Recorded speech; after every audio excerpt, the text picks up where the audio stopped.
Hi, boys and girls. Well, today's story is called In the Woods. Who's been here? So it's telling me where in the woods, and it's asking me who's been here? Who's been here? And I can tell it's asking because it has a question mark, a questioning punctuation at the end, and it's got an asking word, who? Who's been here? And it's written by Lindsay Barrett George, and she's also the illustrator. I think she did a fantastic job of making us feel like we're in the woods.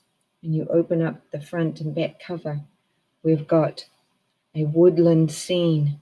And I can say I went for a walk in the woods or I went for a walk in the forest, and they're pretty similar locations.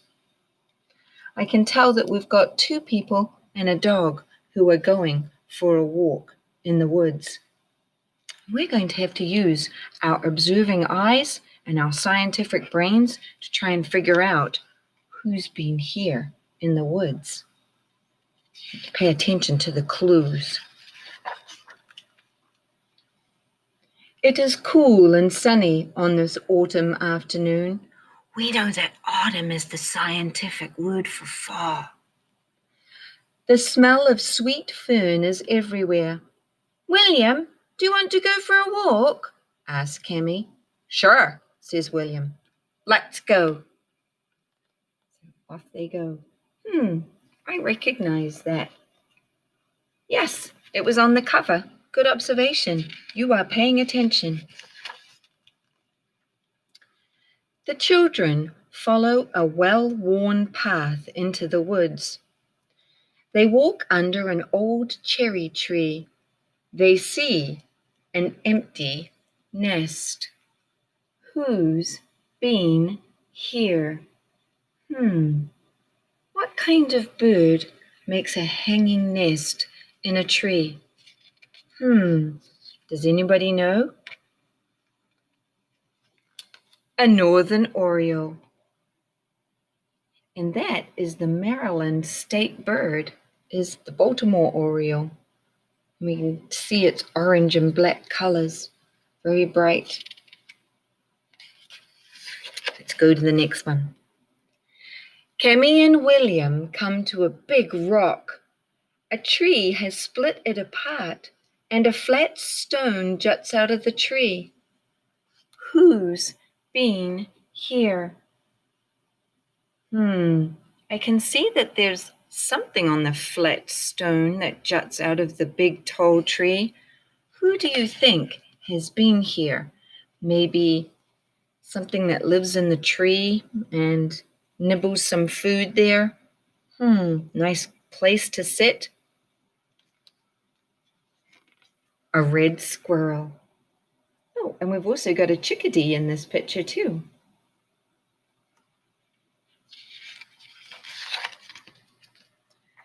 The trail follows an old stone wall.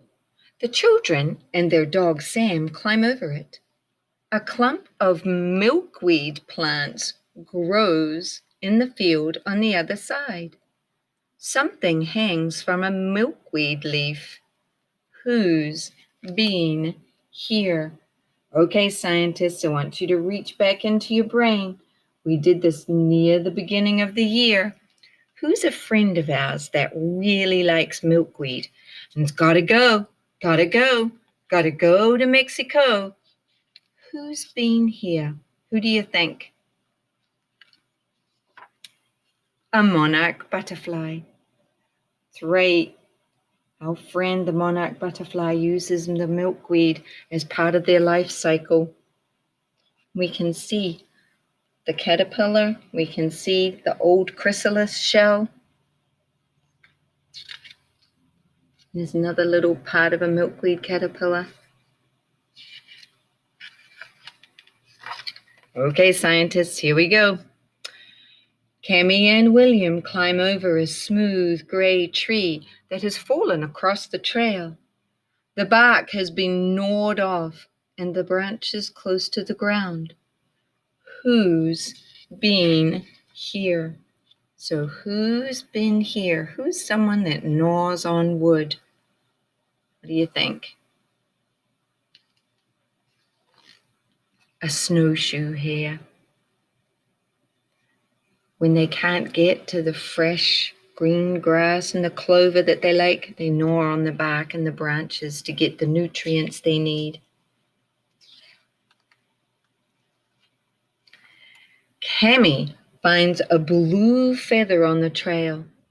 Then she finds another one on a leaf and 5 more under a laurel bush. Who's been here?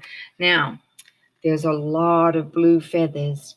Most birds are only going to lose 1 or 2 feathers at a time, but this one's lost a lot. So, what do you think has happened to this creature, and who might it be? A goshawk and a blue jay.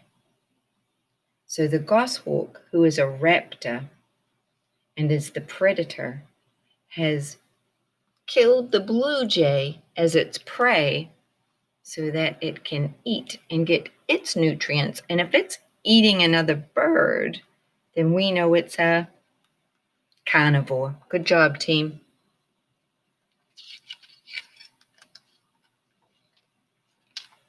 Gray rocks break up the leaf-covered hillside. Something black catches the children's eyes. It is a small, dark cave. Sam runs ahead and barks at the opening. William stops and grabs his sister's hand. There are bleached bones on the ledge outside the cave. Who's been here? So if there are leftover bones outside of a cave, what kind of animal do you think we're looking for in the woods? And it's not a very big cave, it's rather small. So what animal do you think lives in a small cave, eats meat? A family of red foxes and a woodchuck. So our foxes have managed to catch a woodchuck for their dinner.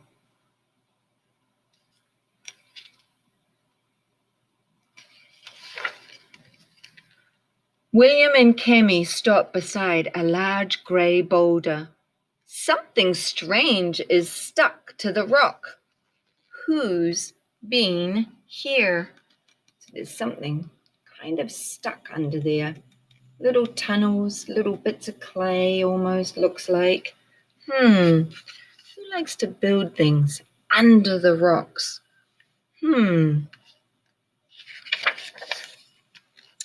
A mud dauber.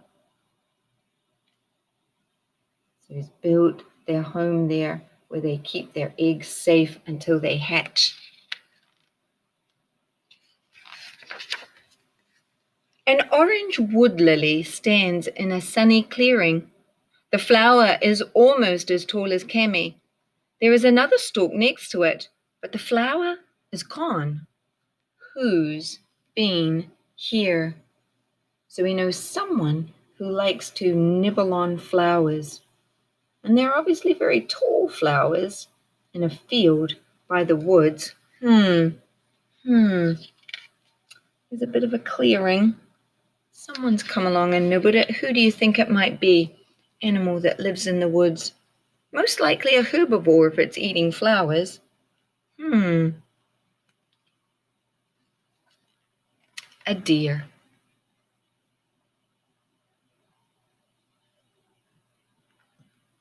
Definitely our herbivore friend with its eyes set wide on its head so it can keep its eyes out for predators. Cammy and William follow the path on their way home. The rich smell of the sweet fern fills the air again.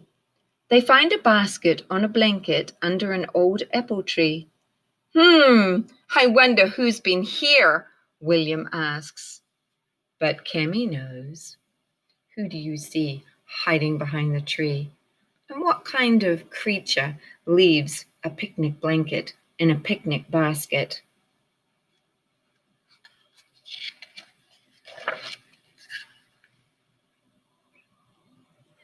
I'm thinking their dad came along. Somebody should rescue the picnic before Sam eats it all. Just saying. And here's a description of all the animals that call the woods and the forest their home. So I'm glad that we got to take a walk with our friends Cammy and William as they observed and looked for animals that call the woods their home. It's their habitat. It's very nice when you're able to take a walk and observe nature. And I wonder what other things the woods are good for. What else would be important? Why is it important to take care of this habitat? What's good about the woods? I want you to think about 2 things that you know the woods are good for. Definitely a tongue twister saying the good wood and the wood is good. So think about, what would you do? What's great about the woods? What would you find there? What might you do once you got there? So think about 2 things that the woods are good for.